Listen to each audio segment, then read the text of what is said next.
Assalamualaikum warahmatullahi wabarakatuh. Selamat pagi. Alhamdulillah kita bisa bertemu kembali pada mata pelajaran pemeliharaan sasis sepeda motor pada pertemuan yang ketiga. Pada pertemuan ketiga kali ini kita akan membahas materi tentang minyak rem.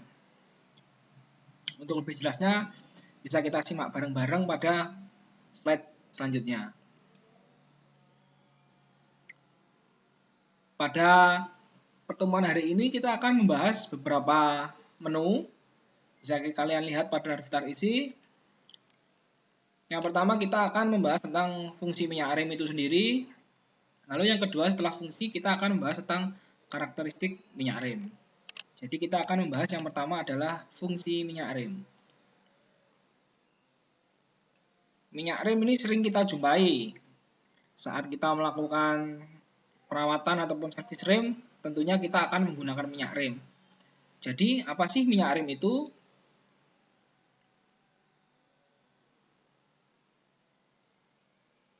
Ya, baik. Jadi minyak rem itu definisinya adalah cairan khusus ataupun fluida cair yang secara hidrolis mampu memindahkan gaya dari pedal rem ataupun stang rem kalau di sepeda motor ke sepatu rem guna menghentikan laju kendaraan. Jadi minyak rem itu secara sederhana dapat kita simpulkan bahwa fungsi dari minyak rem adalah untuk penerus gaya pengereman. Jadi kalau kalian tahu, ini akan kita sebut perambatan gayanya adalah secara hidrolis. Ada hidrolis, ada yang mekanik. Jadi kalau yang hidrolis itu menggunakan cairan. Oleh karena itu, minyak rem harus memiliki kualitas khusus yang sanggup melayani kondisi kerja rem yang cukup berat untuk periode yang lama. Jadi di sini nanti kita akan membahas karakteristik minyak rem serta syarat-syarat minyak rem yang baik dan bagus untuk digunakan sehari-hari itu seperti apa. Kalau yang tadi itu adalah definisinya minyak rem, maka fungsi minyak rem itu sendiri bisa kalian lihat adalah sebagai penyalur tenaga, gaya, tenaga tekan dari pedal rem serta sebagai pelumas pada komponen logam yang bergesekan guna menghentikan laju kendaraan agar logam tersebut tidak mudah aus, tahan panas, dan tidak berubah bentuk pada suhu tinggi. Jadi kalau rem hidrolis ataupun rem cakram sepeda motor kalian tidak ada minyak rem, otomatis tidak akan ada penyalur tenaga tekannya. Alhasil rem cakram itu tidak bisa beroperasi. Kalau kalian lihat pada gambar, ini ya yang sebelah kanan, media penggerak pistonnya sampai ke brake pad itu adalah berupa minyak rem. Ini yang kuning. Jadi kalian harus lihat, tanpa adanya minyak rem otomatis rem cakram itu tidak akan berfungsi. Otomatis kalau kalian rem, otomatis remnya akan ngeblong. Tidak ada proses pengeriman.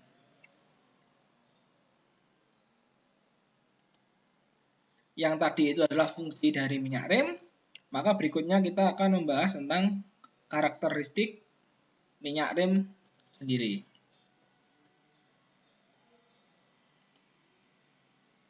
Ya. Yang pertama, karakteristik minyak rem itu titik didih yang tinggi. Jadi syarat rem yang baik, minyak rem yang baik itu harus memiliki titik didih yang tinggi. Artinya minyak rem itu memiliki titik didih yang tinggi agar tidak mudah menguap. Jadi kalau titik didihnya tidak tinggi, otomatis minyak rem sering dipakai otomatis akan mudah menguap. Jadi titik didihnya minyak rem itu berbeda dengan titik didih air. Karena air itu 100 derajat Celcius sudah bisa menguap, berbeda dengan minyak rem. Harus memiliki titik didih yang tinggi karena pekerjaannya yang berat. Lalu yang kedua apa? Kemampuan mencegah karat pada logam dan karet. Ini salah satu syarat minyak rem itu harus dapat mencegah karat. Kalau tidak bisa mencegah karat, otomatis komponen pada sistem rem hidrolis atau cakram akan percuma. Ataupun kalau tidak ada minyak rem yang bagus, maka komponen tersebut yang bergesekan akan mudah karat. Kalau karat bagaimana? Hasil akan macet. Lalu yang ketiga, viskositas terkendali. Apa sih viskositas?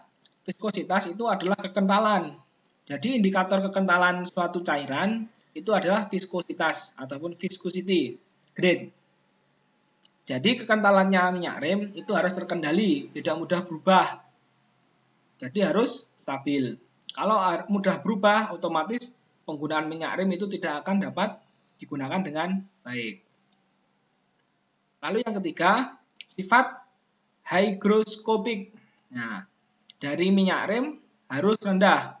Artinya hygroscopic itu adalah bereaksi dan menyerap air.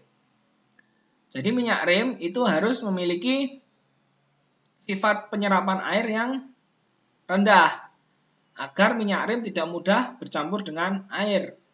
Kalian harus tahu kalau komponen-komponen logam kalau terkena air, terlebih lagi air hujan, otomatis akan mudah berkarat. Jadi sifat hygroscopic harus memiliki yang rendah. Kalau untuk minyak rem harus rendah. Lalu yang kelima, struktur kimia yang stabil. Jadi minyak rem itu harus memiliki struktur kimia yang stabil, tidak bisa berubah-ubah sesuai keadaan. Jadi strukturnya harus stabil. Kalau strukturnya nggak stabil, otomatis minyak rem dapat dikatakan tidak memiliki kemampuan yang baik dan tidak layak akan untuk digunakan. Lalu yang berikutnya, persyaratan untuk minyak rem ditentukan oleh beberapa organisasi standar yang diakui secara internasional. Jadi organisasi yang internasional itu membahas tentang persyaratan uji layak minyak rem. Ada 3 organisasi besar internasional yang membahas persyaratan minyak rem. Ada 3. Yang pertama adalah Federal Motor Vehicle Safety Standard, FMVSS. Ini membagi jenis minyak rem sampai sekarang ada .3, .4, .5, dan .5.1. Lalu ada lagi yang kedua, organisasi internasionalnya adalah International Standard Organization. Nah, ini adalah organisasi yang sering kita jumpai. Istilah umumnya ini adalah ISO. ISO membagi beberapa kategori minyak rem itu berupa kelas 3, kelas 4, kelas 5.1, dan kelas 6. Lalu yang ketiga ada Society of Automotive Engineers atau SAE. SAE ini adalah sama dengan SAE yang membahas tentang standarisasi sistem oli atau pelumasan pada kendaraan otomotif ya. Ini sama organisasinya. Kalau SAE itu membagi kategori minyak rem, ada SAE J1703, SAE J1704, dan SAE J1705.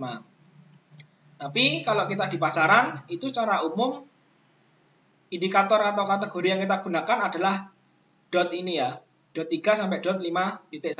Ini yang sering umum kita jumpai di pasaran-pasaran ataupun di bengkel-bengkel umum. Itu pakai ini. Maka internasional itu patokannya ini mayoritas. Yang dot ini. Nah, bisa kalian lihat, ini adalah karakteristik minyak rem sesuai dengan jenis. Pada jenis dot 3, dot 4, super dot atau dot plus, dot 5 sama dot 5.1. Reference standar, kalian lihat pada reference standar ini adalah referensi atau buku yang mengatur ya undang-undangnya ataupun standarisasinya. Minimum ERPB. ERPB ini adalah Equilibrium Reflux Boiling Point. Ini adalah indikator penguapan titik didih serta titik beku pada minyak rem. Indikatornya adalah minimum ERPB. Ada yang minimum wet ERPB. Nah, kalau yang wet ERPB ini adalah boiling point ataupun titik didih pada suhu rendah. Kalau suhu rendah bisa kalian lihat adalah titik beku. Istilah umumnya adalah titik beku. Max kinematic viscosity ini adalah kekentalan saat diberi tekanan. Ini indikatornya adalah max kinematic viscosity pada suhu 40 derajat ataupun 40 Fahrenheit. Minus 40 Fahrenheit, sorry. Ada min kinematic viscosity, berarti ini adalah pemberian tekanan pada minimal pada suhu 100 derajat Celcius atau 212 Fahrenheit.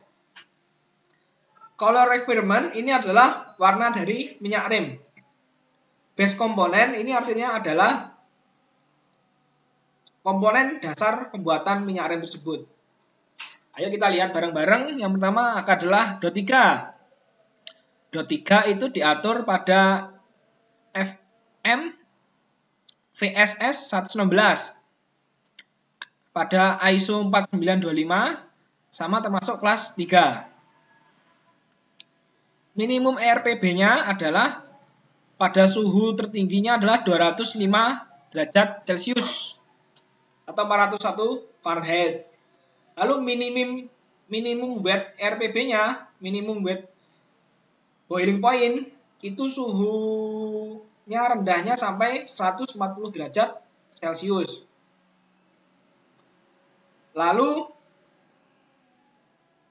max kinematic viscosity-nya itu adalah maksimal hanya 1500 mm persegi per second.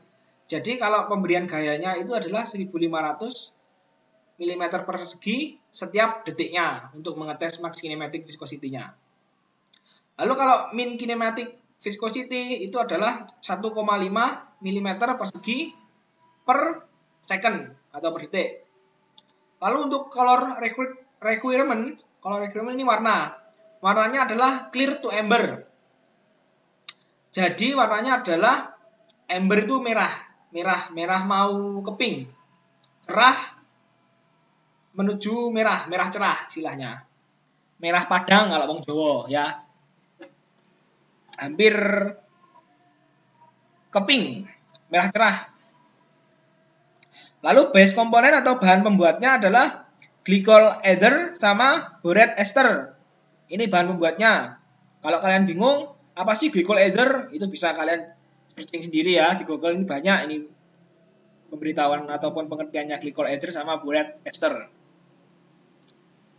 Lalu yang DOT 4, minimum ERPB-nya 230 Celcius. Kalau di Fahrenheit 446 Fahrenheit. Lalu kalau minimum wet RPB itu adalah 155 derajat Celcius. Max kinematic viscosity 1800 mm persegi per second. Minimal kinematiknya itu adalah sebesar 1,5 mm persegi per second. Color requirement sama warnanya ya, sama clear to amber, merah cerah, sama kayak DOT 3 warnanya sama. Bahan pembuat juga sama DOT 3, glycol ether sama borate ester, ini bahan dasarnya.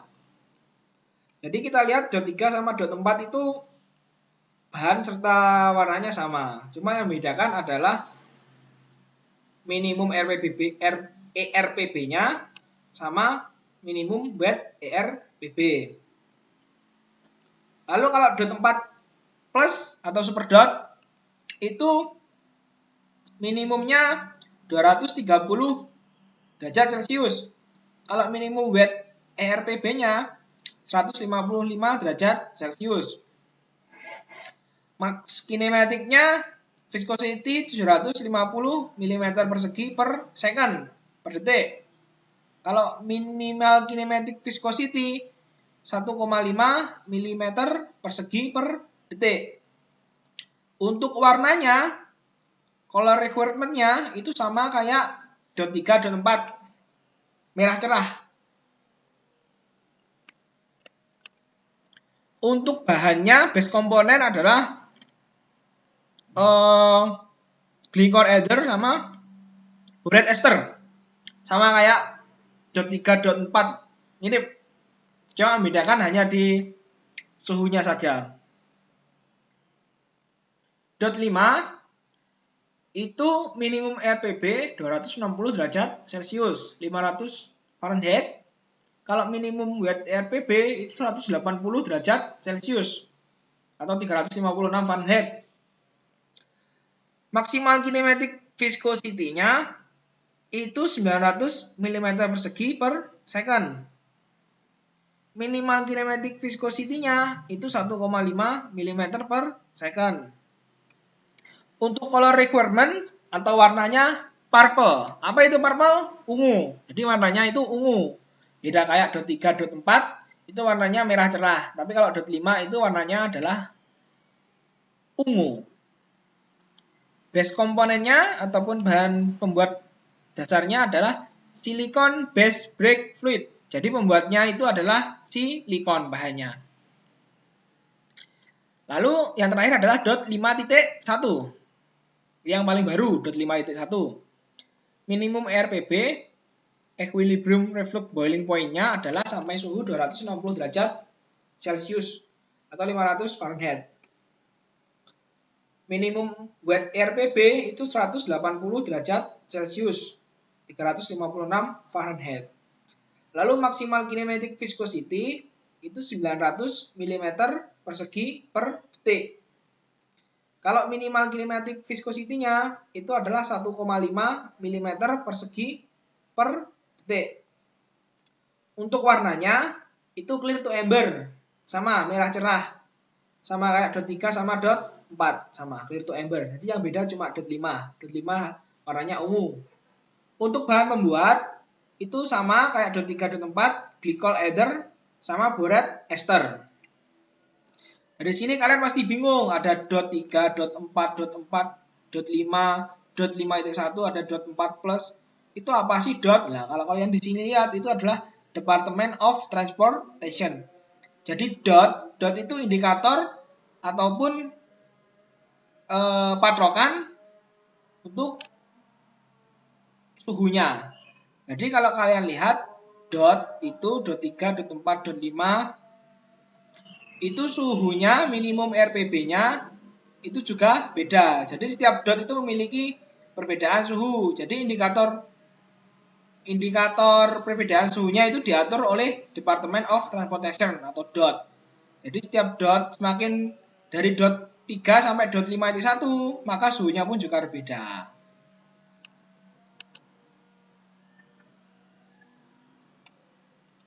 Nah, ini penjelasan lebih jauh tentang boiling temperature atau RPB.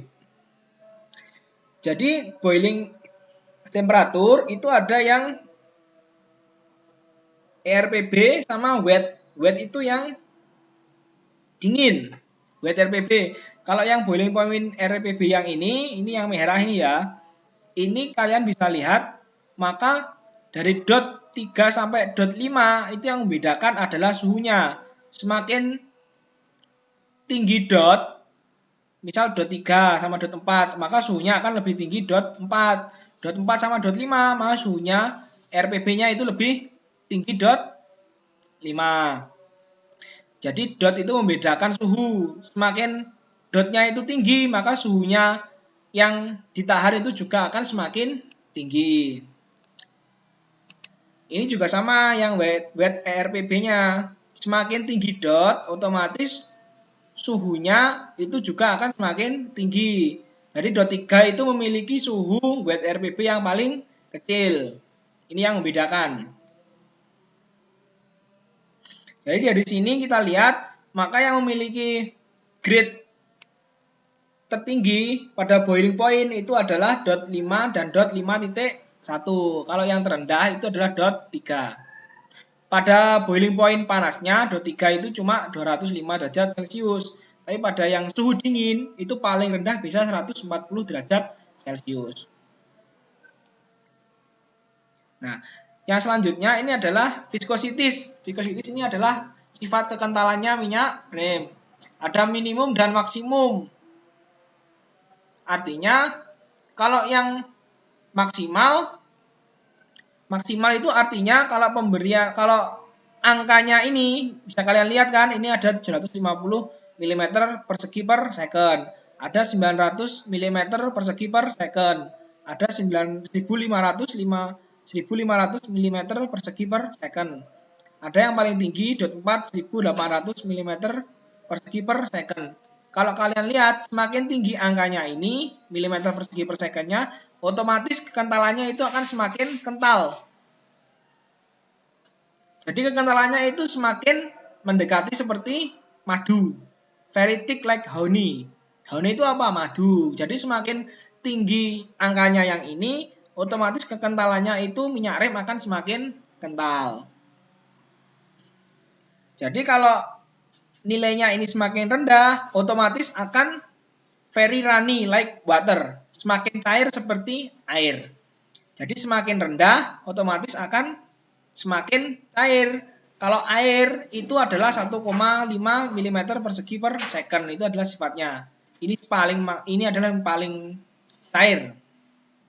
Kalau paling cair otomatis maksimal ada 1,5 mm persegi per second. Maka akan cair seperti air. Kalau semakin kental, otomatis kentalannya akan seperti madu.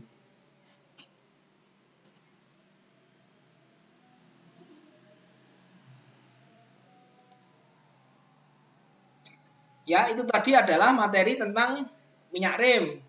Jadi yang minggu kemarin, pertemuan kedua, kita sudah membahas tentang komponen-komponen rem hidrolik ataupun rem cakram. Kalau yang pertemuan ketiga ini adalah membahas tentang teorinya minyak rem yang kita gunakan pada sistem rem hidrolik. Untuk pertemuan ketiga hari ini cukup sekian tentang materi minyak rem. Untuk selanjutnya kita akan membahas tentang perawatan dari rem mekanik, insya Allah nanti ya. Sekian materi pertemuan ketiga hari ini. Ada kurang lebihnya mohon maaf.